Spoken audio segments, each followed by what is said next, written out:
like the best Filipino masters of the world. Yeah. And they also do an Indonesian art called silat. It's like a close range art where you do pressure point manipulations, joint locks, sweeps, throws, things Which like that. I would imagine would be extremely beneficial to special forces and law enforcement. Yes.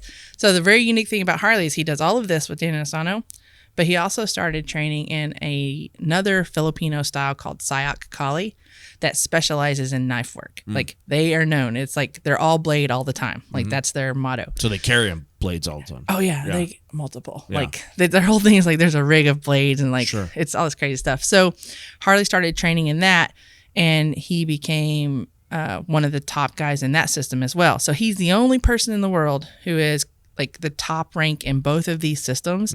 So he has a very unique set of skills. Yeah. Sure.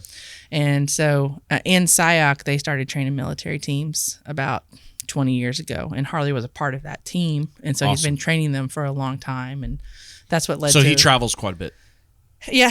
He doesn't anymore as much now, but he did for a long time. He would go on contracts and, on the East Coast and all that stuff. And that's how we started our blade business, because we own a company that makes knives specifically designed for the military teams. And what type are they? Cambits? Are they? No, they're fixed blades.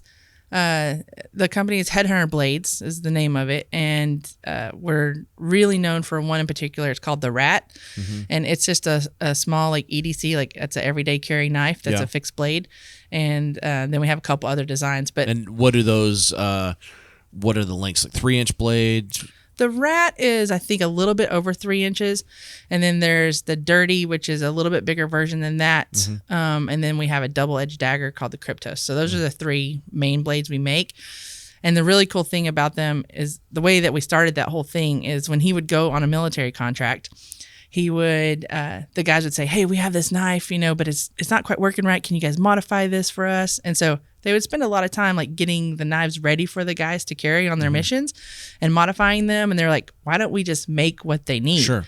So do you make that in-house, or do you have like a factory? We did in the beginning. So in the beginning, we handmade all of the blades, but they wanted too many and we couldn't do that anymore. So we work with another knife company here in Texas, and they get them production made for us. That's awesome. So they are still U.S. made though. Yeah, there parts of them are. Yeah. So, we don't really do all that. We just buy them from. It's another knife maker here in Texas. So I don't really have that part of it. I'm not in that part of it. We just buy them from him. But it was really cool because he got to take the knife to the guys. They used it. Yeah. They came back, gave him direct feedback. Said, well, if this was a little different or if this was a little different. And so then he would tweak the design, and then they'd carry it on another mission. Have you had multiple generations of, say, the Rat? Yes. That's cool. Yeah. And so it got tweaked by the guys actually going on missions and actually using it for that job, because a lot of people can design a knife and make a knife, but is it really going to get used for self-defense? Specific purpose, right? And so did that help did one business help the other business? Or are they just completely independent of each other?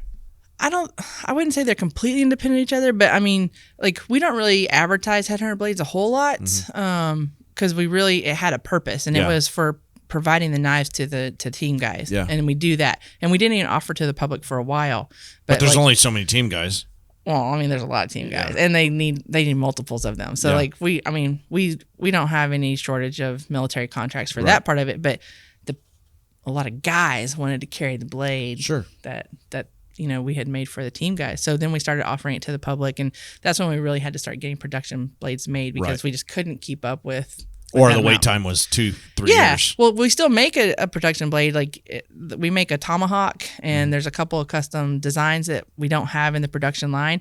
And I mean, it's literally like a 2-year wait because he's not a full-time knife maker. Right. We're doing all kinds of other things, and so it just takes. And you have a life to live. Yeah, you don't want to just sit there and work forever. Yeah, it takes a long time to make a custom blade. Yeah. And to do it right. So that's kind of. Does he enjoy making blades?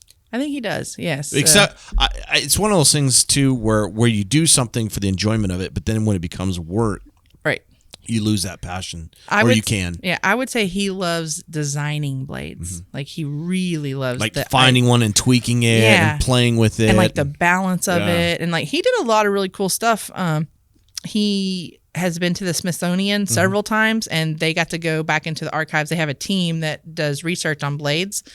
And so they got to go back in the archives, and he described it like, that scene at the end of Indiana Jones. Yeah. He's like, it's just like that. Wow. And so there's just like crates and boxes That's and awesome. stuff everywhere. And they went through thousands and thousands of blades, and they did it at the Field Museum in Chicago. That's and super cool. I think they did it in one in New York City too. So they get to go back in the back. So it's not the museum everybody else sees. It's not even in that spot. It's like a warehouse, like somewhere off in Washington, D.C. Neat. So he's measured and held and weighed and, like thousands of actual Filipino blades that were made by Filipinos, warriors and stuff. So he really loves the design part of it. That would be because he sounds like, and I think that with martial arts, I mean, the word art is in there for a reason, because it's not just a form of self-defense. There's actual art to that. There is. So with that artistic nature within inside of him, that would appeal to him. It is. And it's funny you say that, because one of his sayings, like, because of martial arts, is like, he's like, martial comes before art. So because he's all about like realistic self-defense training and like what it means to really be able to defend yourself. So he says that saying all the time, that martial comes before art, but he recognizes that it's there, and it is a huge part of him. So, yeah. So. Yeah, I would equate it kind of like